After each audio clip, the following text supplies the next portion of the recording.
Hello पिला माने पुणी थर यूट्यूब चैनल विद्यासागर को समस्त को स्वागत। आज एक नुआ टॉपिक समस्त यूजी सेकेंड सेमी पिलांकर लाइफ स्किल जो एससीसी कोर्स अच्छी स्किल एनहांसमेंट कोर्स रो यूनिट 3 जहाँ को आम आज आरंभ करूँ एवं यूनिट 3 रो जो जो टॉपिक गुड़िक रही आम भल भाव आलोचना करवा। आज केवल सेल्फ अवेयरनेस बा आत्म सचेतनता विषय आम आलोचना करवा। सुंदर टॉपिक, आशा कर समस्त को भल लगे। भल भाव वीडियो को देख, लाइक शेयर एवं सब्सक्राइब करने के भी भूलु ना। तेणु आउ लेट करवानी आम यूनिट 3 रे कौन कौन टॉपिक अच्छी विषय पढ़ा। समस्ते जानीपार एटा लाइफ स्किल एजुकेशन अच्छी से लाइफ स्किल एजुकेशन यूनिट 3 रे अच्छी। प्रथम अच्छी सेल्फ अवेयरनेस विषय अच्छी जोटा एबे आम पढ़ा।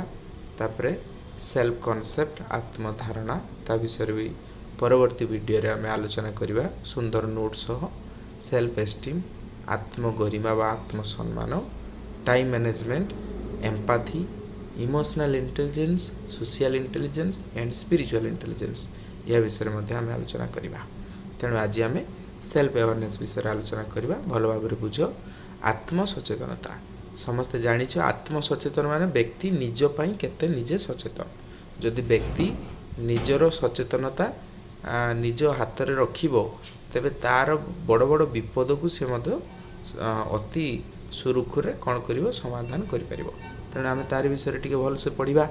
तेणु आत्म सचेतनता कौन जदि क्वेश्चन हुए आंसर हम कौन। आत्म सचेतनता व्यक्तिर एक गुण अटे जहाको पाथेय करिकी माने जहाको नेइकी व्यक्ति निज मध्य थिबा अन्यान्य गुणर सूचना आमर पाई थाए। तेणु व्यक्ति भीतर कौन गुण अच्छी ताकू जानिया पई मते आत्म सचेतनता ताकू सहायता करे।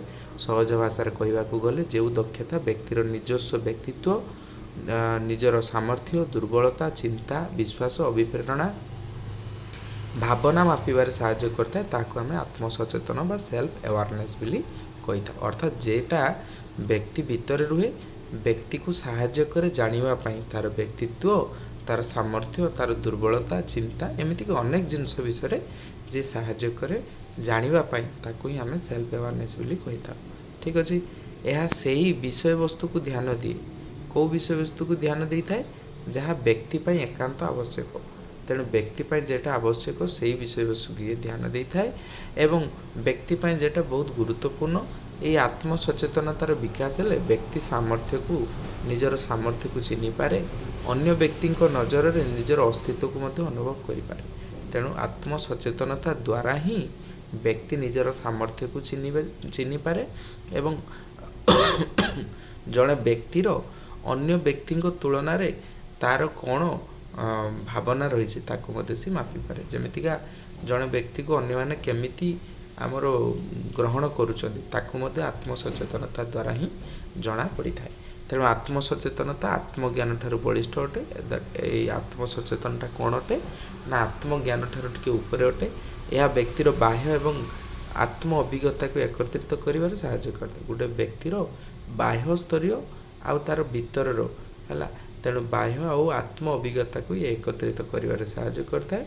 ये जो आत्म सचेतनता विषय आम पढ़ुचु ये मुख्यतः तीनोटी विषय उपर गुरुत्व देता है। केतरा विषय? 3टा। गोटे है इमोशनल सेल्फ अवेयरनेस जहाँ को आम आवेगिक आत्म सचेतनता को, एक्यूरेट सेल्फ अवेयरनेस बा असेसमेंट अर्थात सठिक मूल्य निर्धारण, आ गोटे है सेल्फ कॉन्फिडेंस आत्म दृढ़ विश्वास।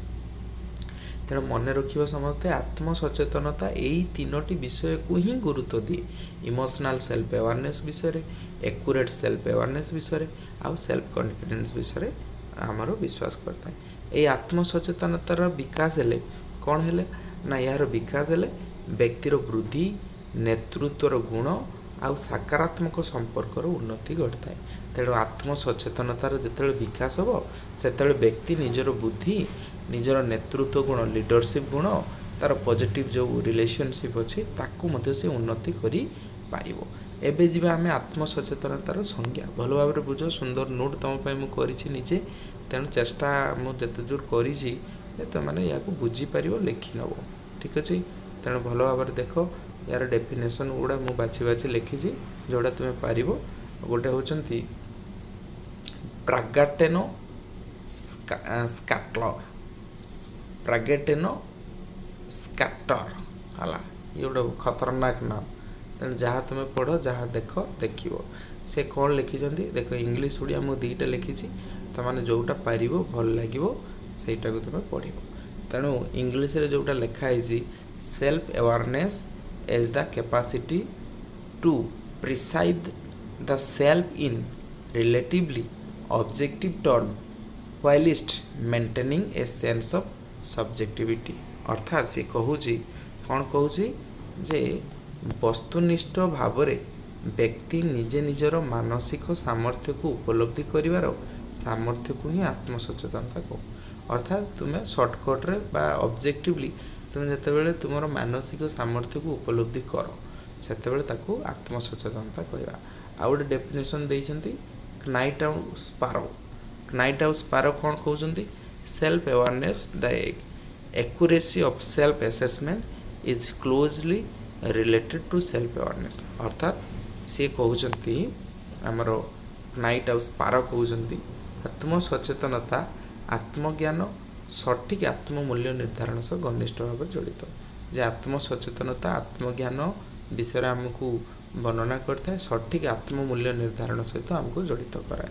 ଡେଫିନେସନ୍ ଗୁଡ଼ା ମନେ ରଖିବ। ସେଇଭଳିଆ ଲାଷ୍ଟ ଡେଫିନେସନ୍ ମନେ ରଖିବ, ଡାନିଏଲ୍ ଗୋଲମ୍ୟାନ୍।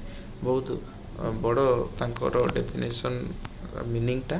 ତେଣୁ ସେଲ୍ଫ ଆୱାରନେସ୍ ବିଷୟରେ ସେ କହିଲେ, self awareness age having A deep understanding of once emotion as well as one's strengths and limitation and one's value and motives। ଅର୍ଥାତ୍ ଆତ୍ମସଚେତନତା ବ୍ୟକ୍ତିର ଗଭୀର ବୁଝାମଣା ଜନିତ ମାନସିକ ଚିନ୍ତାଧାରାକୁ ବୁଝାଇଥାଏ, ଯାହାଦ୍ୱାରା ଜଣଙ୍କର ନିଜସ୍ୱ ସାମର୍ଥ୍ୟ, ଅସୁବିଧା, ମୂଲ୍ୟବୋଧ ଏବଂ ଅଭିପ୍ରାୟ ଜଣାପଡ଼ିଥାଏ। ଅର୍ଥାତ୍ ଗୋଟେ ବ୍ୟକ୍ତି ସେ କେତେ ନିଜ ପ୍ରତି ଆମର କ'ଣ ସାମର୍ଥ୍ୟବାନ, ନିଜେ କେତେ ନିଜର ଅସୁବିଧାକୁ ବୁଝିପାରୁଛି, ନିଜର ମୂଲ୍ୟବୋଧ, ନିଜର ଅଭିପ୍ରାୟକୁ ସେ କେତେ ନିଜେ ଜାଣିପାରୁଛି, ସେଇଟା ହିଁ ଆମେ କହିବା ଆତ୍ମସଚେତନତା। ତେଣୁ ଏହିସବୁ ସଂଜ୍ଞାରୁ ଆମେ ସିଦ୍ଧାନ୍ତରେ ପହଞ୍ଚିବୁ। କ'ଣ ପହଞ୍ଚିବୁ? ଉପରୋକ୍ତ ଉଦାହରଣ ସଂଜ୍ଞାରୁ ଆମେ ସିଦ୍ଧାନ୍ତରେ ଉପନୀତ ହେଲୁ ଯେ ଆତ୍ମସଚେତନତା ଏକ ଚେତନାସିଦ୍ଧ ମାନସିକ ପ୍ରକ୍ରିୟା, କନସିୟସ୍ ଥଟ୍ ଯାହାକୁ ଆମେ କହୁ, ଚେତନାସିଦ୍ଧ ମାନସିକ ପ୍ରକ୍ରିୟା ଯାହାର ବିକାଶ ହେଲେ ବ୍ୟକ୍ତି ଜୀବନ ସୁନ୍ଦର ହୁଏ, ସୁଢଳ ହୁଏ ଏବଂ ବିକଶିତ ହୋଇଥାଏ, ନୁହେଁ କି? ଆତ୍ମସଚେତନ ଯଦି ତୁମେ ରହିବ, ଯେମିତି ମୁଁ ତୁମକୁ କଲେଜରେ କ୍ଲାସ୍ରେ ବି କହିଥିଲି, ଯଦି କେହି ବ୍ୟାଙ୍କ ବାଲା ତୁମକୁ ଫୋନ୍ ମାରିକି କୁହେ ଯେ ତୁମ ବାପାଙ୍କର ବ୍ୟାଙ୍କରେ ATM କାର୍ଡ଼ରେ ଏକ୍ସପାୟରି ହେଇଛି, ଆଉ ତୁମେ ତା ନମ୍ବରଟା ଦିଅ, ମୁଁ ତାକୁ ରିନ୍ୟୁଆଲ୍ କରିଦେବି। ତାହେଲେ ତୁମେ ଯଦି ନମ୍ବର ଦେଇଦେବ, CV କୋଡ଼୍ ସହ ଦେଇଦେବ, ତାହେଲେ ନିଶ୍ଚିତ ଭାବରେ ତୁମର ଫ୍ରଡ଼୍ ହେଇଯିବ, ପଇସା ସବୁ ପଳାଇବ। ତେଣୁ ଏଇଟା ହେଉଛି ଗୋଟେ ଆତ୍ମସଚେତନତା ଆବଶ୍ୟକତା କରୁଥିବା ଜିନିଷ। ତେଣୁ ଆତ୍ମସଚେତନତା ହେଲେ ବ୍ୟକ୍ତି କୌଣସି ପ୍ରକାରର ଠକାମିର ଶିକାର ହେବନି ବା କୌଣସି ଅସୁବିଧାର ସେ ସମ୍ମୁଖୀନ ମଧ୍ୟ ହେବ ନାହିଁ। ଏବେ ଯିବା ତା'ର ଉପାଦାନ। ଦେଖ, ମନେ ରଖିବ, ଯେଉଁ BF ସ୍କିନର ଅଛନ୍ତି ସେ 6ଟା କମ୍ପୋନେଣ୍ଟ ବା ଉପାଦାନ ବିଷୟରେ କହିଥିଲେ ସେଲ୍ଫ ଆୱାରନେସ୍ର। ଗୋଟେ ହେଲା ସେଲ୍ଫ ନଲେଜ୍, ଯାହାକୁ ଆତ୍ମଜ୍ଞାନ କହିବା। ଗୋଟେ ହେଲା ଇମୋସନାଲ୍ ସେଲ୍ଫ ଆୱାରନେସ୍, ଆବେଗିକ ଆତ୍ମସଚେତନତା। ଗୋଟେ ଏକୁରେଟ୍ ସେଲ୍ଫ ଆୱାରନେସ୍, ସଠିକ୍ ଆତ୍ମସଚେତନତା। ଗୋଟେ ସେଲ୍ଫ କନଫିଡେଣ୍ଟ, ଆତ୍ମବିଶ୍ୱାସ। ଗୋଟେ ସେଲ୍ଫ ଆସେସମେଣ୍ଟ, ଆତ୍ମମୂଲ୍ୟ ନିର୍ଦ୍ଧାରଣ। ଆଉ ଗୋଟେ ରିକଗ୍ନାଇଜ୍ ୟୋର୍ ସେଲ୍ଫ, ଅର୍ଥାତ୍ ନିଜେ ନିଜକୁ ଚିହ୍ନିବା। ଟୋଟାଲ୍ 6 ପ୍ରକାର କମ୍ପୋନେଣ୍ଟ ବିଷୟରେ କହିଲେ କିଏ? BF ସ୍କିନର। ମନେ ରଖିବ, ଏଇ 6ଟା କମ୍ପୋନେଣ୍ଟ ହେଉଛି ଆମର ଆତ୍ମସଚେତନତାର ଉପାଦାନ ସଦୃଶ। ତେଣୁ ମନେ ରଖିବ। ନେକ୍ସଟ ଆମେ ପଢ଼ିବା କି ଏରିଆଜ୍ ଅଫ୍ ସେଲ୍ଫ ଆୱାରନେସ୍, ପରିସର। ଅର୍ଥାତ୍ ଆତ୍ମସଚେତନତାର କେଉଁ ପରିସର ଅଛି ବୁଝିବା ପାଇଁ ଚେଷ୍ଟା କର। ଗୁରୁତ୍ୱପୂର୍ଣ୍ଣ ପରିସର ଭିତରେ ଯାଉଛି ବା ଅଞ୍ଚଳ ବା କ୍ଷେତ୍ର ଗୁଡ଼ିକ। ଗୋଟେ ହେଉଛି ପର୍ସନାଲିଟି ଟ୍ରେଟ୍ସ, ବ୍ୟକ୍ତିତ୍ୱର ପରିମାପ। ଆମେ ଜାଣିବା ଯେ ସେଲ୍ଫ ଆୱାରନେସ୍ ଏଇ ଜିନିଷ, ଏଇ ଦିଗ ସହିତ ଜଡ଼ିତ, ଏଇ ପର୍ଯ୍ୟାୟ ସହିତ ଜଡ଼ିତ, ଏଇ ପରିସର ସହିତ ଜଡ଼ିତ ଯେ ବ୍ୟକ୍ତିର ପର୍ସନାଲିଟି ବିଷୟରେ ଜାଣିବା। ପର୍ସନାଲ୍ ଭ୍ୟାଲୁ, ବ୍ୟକ୍ତିଗତ ମୂଲ୍ୟବୋଧ, ହ୍ୟାବିଟ୍ କ'ଣ, ଅଭ୍ୟାସ କ'ଣ ଗୋଟେ ଲୋକର, ଇମୋସନ୍ କ'ଣ, ସାଇକୋଲୋଜିକାଲ୍ ନିଡ୍ କ'ଣ, ଏହିସବୁ ଜିନିଷ ହେଉଛି ସାଧାରଣତଃ ସେଲ୍ଫ ଆୱାରନେସ୍ର ଗୋଟେ ସ୍କୋପ୍ ବି ଆମେ କହିବା। ସ୍କୋପ୍ ମାନେ ଏରିଆ, ଠିକ୍ ଅଛି। ତାପରେ ହେଉଛି need of self awareness. Need ମାନେ କ'ଣ? ନିଡ୍ ମାନେ ହେଉଛି ଆବଶ୍ୟକତା। ସେଲ୍ଫ ଆୱାରନେସ୍ କାହିଁକି ଦରକାର? ନା ପ୍ରଥମ ହେଉଛି टू इम्प्रूव परफॉर्मेंस निजेर प्रदर्शन को वृद्धि करिया परफॉर्मेंस करके आम इम्प्रूव करिया सेकेंड हूँ कौन ना सेकेंड है जे टू डेभलप इंटरपर्सनाल स्किल माने व्यक्ति केन्द्रिक गुणर केमती आम विकास करवा तापर 3 नंबर हूँ कौन to manage yourself by setting appropriate goals अर्थात उपयुक्त लक्ष्यर परिचालना करने आमर सेल्फ अवेयरनेस आवश्यकता अच्छी परवर्ती है फॉर चूज एप्रोप्रिएट कैरियर तुम्हें उपयुक्त धंदा केमती बाछिबो तुम कैरियर टाक केमती तुम्हें बाछिबो तापाई तुम आत्मसचेतनतार आवश्यकता रही ठीक सेमती मैनेज स्ट्रेस अर्थात तुम जो अक्लेश अच्छी क्लांति अच्छी है ताकू अशांति अच्छी ताकू केमती तुम परिचालना करिवो 6 है to understand difference between you and others अर्थात अन्य मानक सहित तुमर कौन अन्य ठार तुम्हें केते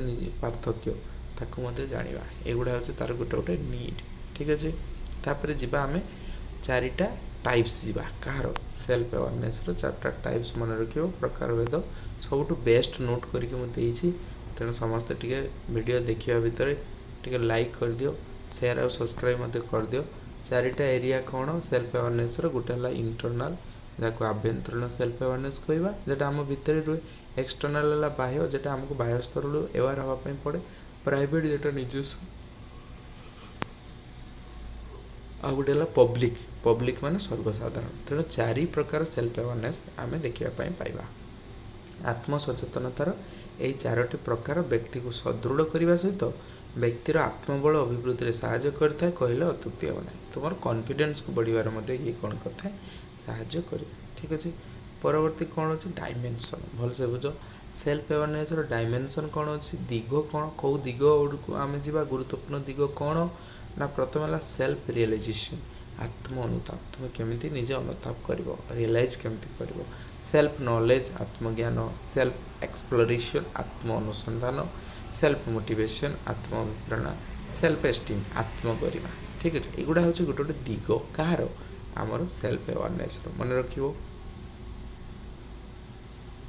ठीक सेमती आउ 2टा आज कौन ना आउ 2टा भितर गोटे अच्छी सेल्फ इमेज आत्म छवि सेल्फ कंट्रोल आत्म नियंत्रण ठीक अच्छे एवं जो impact of self awareness on one's life जनक जीवन उपर सेल्फ अवेयरनेस कौन प्रभाव पड़े कौन ना प्रथम हूँ व्यक्ति को सफल कर साहाय्य करे नुहे कि तेणु प्रभाव कौन व्यक्ति को सफल करवा सेल्फ अवेयरनेस काम व्यक्ति को सठिक दिग्दर्शन दवा हूँ यार आउ गोटे काम है यार प्रभाव हूँ व्यक्ति को सठिक दिग्दर्शन दई था अन्य मानकर अनुभव आवेग को परखिबार साहाय्य करे अन्य माने तांकर इमोशन कौन तांकर फिलिंग्स कौन ताकू जानापी सेल्फ अवेयरनेस साहाय्य करे बा यार प्रभाव मत पड़े आवेगर संबल समूल विनियोग आम आम पाखे जो इमोशन अच्छी ताकू आम केमिति विनियोग करवा ताकू मध्य आमको सेल्फ अवेयरनेस ही शिखई था आवेग जनित परिवर्तन में यह साहाय्य करे तुम इमोशन को इमोशनल चेंजेस करिवारे मते ये साहाय्य करता है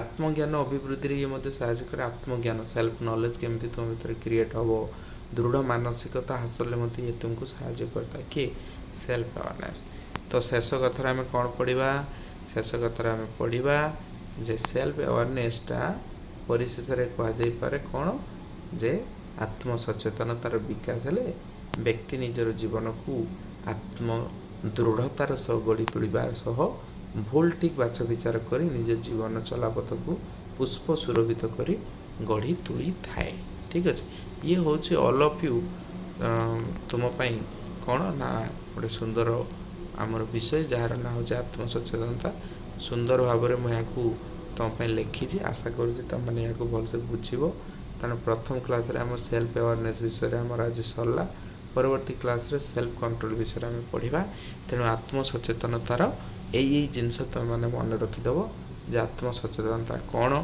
ता विषय आम पढ़लु जे व्यक्ति केमिति सचेतन हम तार 3टा गुरुत्वपूर्ण विषय को कौन कौन मन रखिबो यही 3टा हूँ तार गुरुत्वपूर्ण विषय emotional self awareness accurate self awareness बा असेसमेंट आउ सेल्फ कॉन्फिडेंस तापर तुम्हें डेफिनेशन 3टा मुझे जेकोसी 2टा डेफिनेशन तुम पूरा मन रखिदेव 3टा डेफिनेशन साधा अच्छी है प्रथमटार ना टिके कष्ट अच्छी बारंबार प्रैक्टिस कर मन रही तापर आसला तुम कंपोनेंट आत्मसचेतनतार कौ कौ उपादान अच्छी ना 1 2 3 4 5 6 छटा उपादान अच्छी ताकू तुम्हें मन रखिपर एरिया एरियार बा परिसर 5टा पॉइंट कही मन रख 5टा एरिया पर तुम्हें तार नीड गुड़ा को मन रख नीड गुड़ा मुझे 6टा कांतर नीड कही सेनु सब गुड़ा मन रख साधा अच्छी टाइप्स नीड पर तार टाइप्स 4टा टाइप्स अच्छी इंटरनल एक्सटर्नल प्राइवेट पब्लिक ताको मन रख आसला डायमेंशन दिग कौ दिग उपर गुरुत्व दिए एन 5टा कांतर 7टा पॉइंट अच्छी ताको देखिबो इम्पैक्ट कौन प्रभाव कौन पड़े व्यक्ति ऊपर केमती प्रभाव पड़े ताको लिखिबो ठीक है 7टा आ लास्ट टाइम तुमको लिखिक देनी जे सेल्फ अवेयरनेस तुम भीतर कौन चेंजेस करे तेणु आशा कर तुम मैंने लाइक शेयर और सब्सक्राइब करने के भी भूल ना। Thank you.